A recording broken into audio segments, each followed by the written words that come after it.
दोस्तों, मैं आपको आज some basic concept of macro economics बताना चाहता हूं। इसके लिए some basic concepts of macro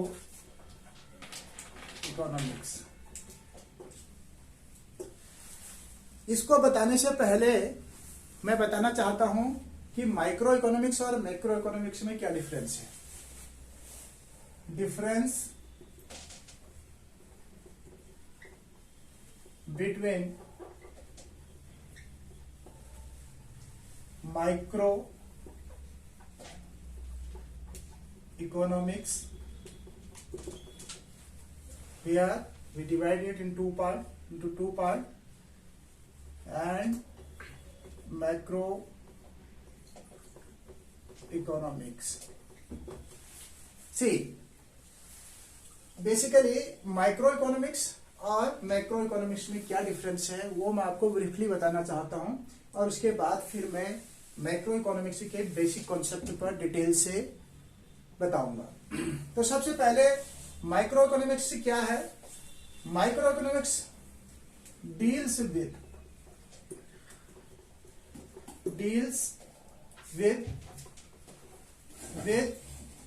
individuals. Individual क्या हो सकता है? जो माइक्रो इकोनॉमिक्स है वो इंडिविजुअल केस के साथ जो है डील करती है। जो इंडिविजुअल प्रॉब्लम्स होते हैं उन प्रॉब्लम को डील कौन करता है? माइक्रो इकोनॉमिक्स करता है। तो कौन कौन से प्रॉब्लम्स हैं? जैसे a firm, an industry, a person, ये सारे जो प्रॉब्लम्स होती हैं माइक्रो इकोनॉमिक्स में। माइक्रो इकोनॉमिक्स के अंदर हम एक फर्म, एन इंडस्ट्री, एक उद्योग और अ पर्सन और लोगों के बारे में और इसके बारे में हम जो है अध्ययन करते हैं। तो सीधी सी बात है, माइक्रो इकोनॉमिक्स जो है छोटे छोटे चीजों पर अध्ययन करता है। दूसरी ओर मैक्रो इकोनॉमिक्स जो है डील विद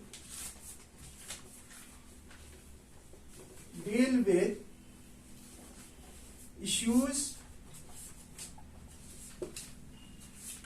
related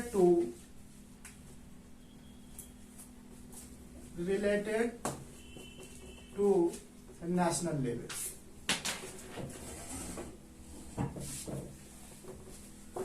जो मैक्रो इकोनॉमिक्स है वो किस पर डील करती है? वो डील करती है जो हमारे बड़े बड़े इश्यूज हैं, बड़े बड़े इकोनॉमिक प्रॉब्लम्स हैं, जो कि हमारे राष्ट्रीय स्तर की जो प्रॉब्लम्स होती हैं। एग्जाम्पल के तौर पर नेशनल इनकम।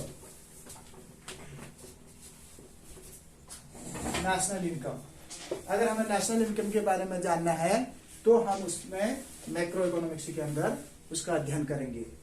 और दूसरा क्या होता है?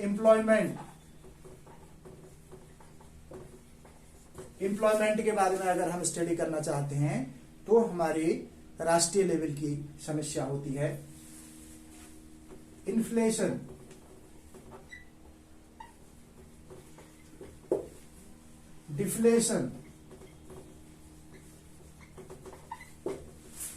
डिफ्लेशन, और क्या हो सकता है? Aggregate demand and aggregate supply.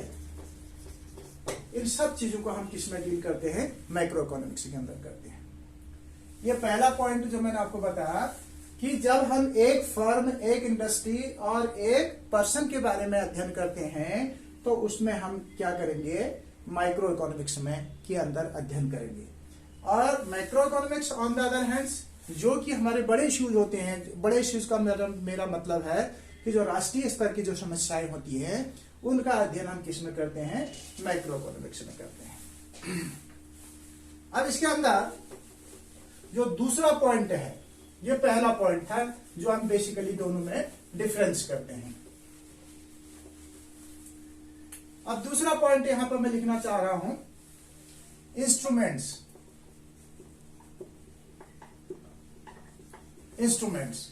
Instruments मतलब कि कौन से इंस्ट्रूमेंट हैं जिसके तहत हम माइक्रो इकोनॉमिक्स का अध्ययन करते हैं। तो कौन कौन से हो सकते हैं?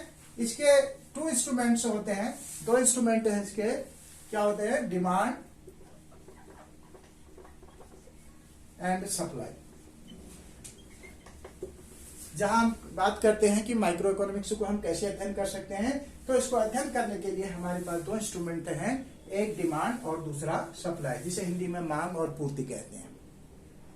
दूसरी ओर अगर हम इन चीजों को, अगर मैक्रो इकोनॉमिक्स के अंदर इसके इंस्ट्रूमेंट हैं क्या?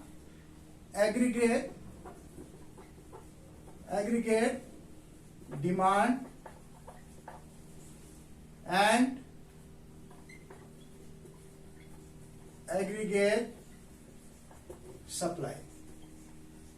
ये 2 चीजें जो हैं, ये किसके इंस्ट्रूमेंट हैं? मैक्रो इकोनॉमिक्स के इंस्ट्रूमेंट है। तो दूसरा डिफरेंस जो है हम माइक्रो इकोनॉमिक्स और मैक्रो इकोनॉमिक्स में इस प्रकार करेंगे कि इसके लिए जो इंस्ट्रूमेंट यूज करते हैं इकोनॉमिक्स के अंदर वो डिमांड एंड सप्लाई होते हैं, और जो इसके लिए हम इंस्ट्रूमेंट यूज करते हैं वो एग्रीगेट डिमांड और एग्रीगेट सप्लाई होता है। अब हम आते हैं तीसरे पॉइंट पर, थर्ड पॉइंट पर। थर्ड पॉइंट में माइक्रो इकोनॉमिक्स के अंदर वी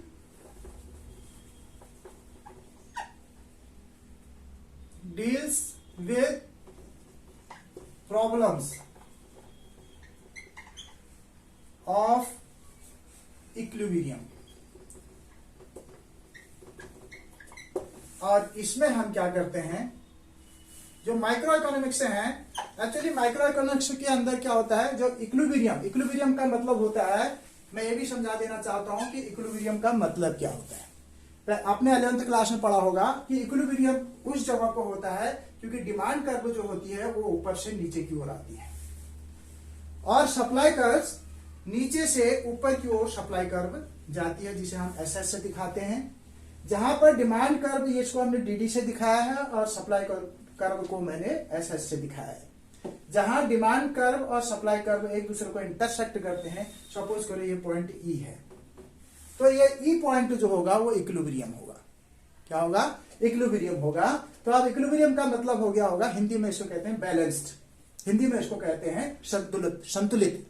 जहां पर डिमांड और सप्लाई एक दूसरे के बराबर हो जाते हैं, उस पॉइंट को हम क्या कहते हैं? इक्विलिब्रियम कहते हैं। तो इक्विलिब्रियम लेवल पर क्या समस्या आती है इकोनॉमी के अंदर, उनका अध्ययन जो है हम क्या करते हैं? माइक्रो इकोनॉमिक्स के अंदर करते हैं।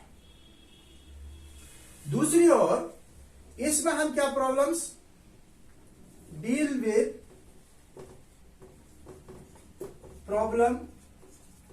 Problems of disequilibrium. Macro economics के अंदर क्या करते हैं हम कि जो डिसइक्विलिब्रियम हो जाता है, यहां पर मैंने आपको बताया, माइक्रो के अंदर मैंने आपको बताया कि जो प्रॉब्लम इक्विलिब्रियम लेवल पर आते हैं उनको हम इसमें अध्ययन करते हैं। और इसके अंदर मैक्रो इकोनॉमिक्स के अंदर जो प्रॉब्लम सबसे पहले हम ये देखेंगे कि डिसइक्विलिब्रियम कहते किसे हैं। देखिए, मैंने इसी को मैं दोबारा इस डायग्राम को बनाता हूं। ये मैंने आपको डीडी कर्व बना दी, ये एसएस कर्व बना दी। जहां पर ये करते हैं, इंटरसेक्ट करते हैं, वो इक्विलिब्रियम हो गया। अब अगर यहां ऐसे ये एक्स एक्सेस हो गया, ये वाई एक्सेस हो गया। एक्स एक्सेस पर हमने यहां पर जो है एक्स एक्सेस पर ये जो पॉइंट है ओपी, ये आपका प्राइस, और यहां पर हम क्वांटिटी ले लेते हैं। अब क्या होता है कि कभी प्राइस अगर बढ़ती है तो सप्लाई कम हो जाती है, मतलब कि यहां सप्लाई ज्यादा हो गई, यहां डिमांड कम होती गई। और अगर नीचे की ओर आता है तो यहां डिमांड ज्यादा होगी और सप्लाई कम होती है।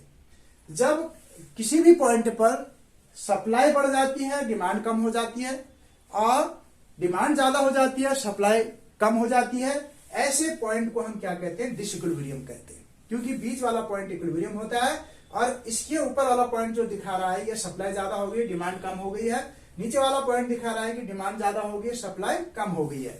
तो ऐसे पॉइंट्स को हम क्या कहते हैं, डिसइक्विलिब्रियम कहते हैं। और डिसइक्विलिब्रियम की जो प्रॉब्लम आती है वो नेशनल लेवल पर, उसके बारे में हम अध्ययन, उन प्रॉब्लम को हम किस में अध्ययन करते हैं, किस में स्टडी करते हैं, मैक्रो इकोनॉमिक्स के अंदर करते हैं। तो this is your third difference. अब फोर्थ डिफरेंस क्या हो सकता है, इसको जो माइक्रो इकोनॉमिक्स की जो थ्योरी है, इसको हम क्या कहते हैं, प्राइस थ्योरी भी कहते हैं, प्राइस थ्योरी भी कहते हैं। और इसको हम जो मैक्रो इकोनॉमिक्स की थ्योरी है, इसको क्या कहते हैं हम, एम्प्लॉयमेंट थ्योरी, एम्प्लॉयमेंट थ्योरी भी कहते हैं। तो मैं आपको ब्रीफली इसके बारे में बताना चाह रहा था। तो मैंने आपके सामने 4 पॉइंट डिस्कस किए हैं। 4 points I have discussed with you, what is the difference between micro economics and macro economics. These points have been explained to you. I think you have, I hope that you have understood it.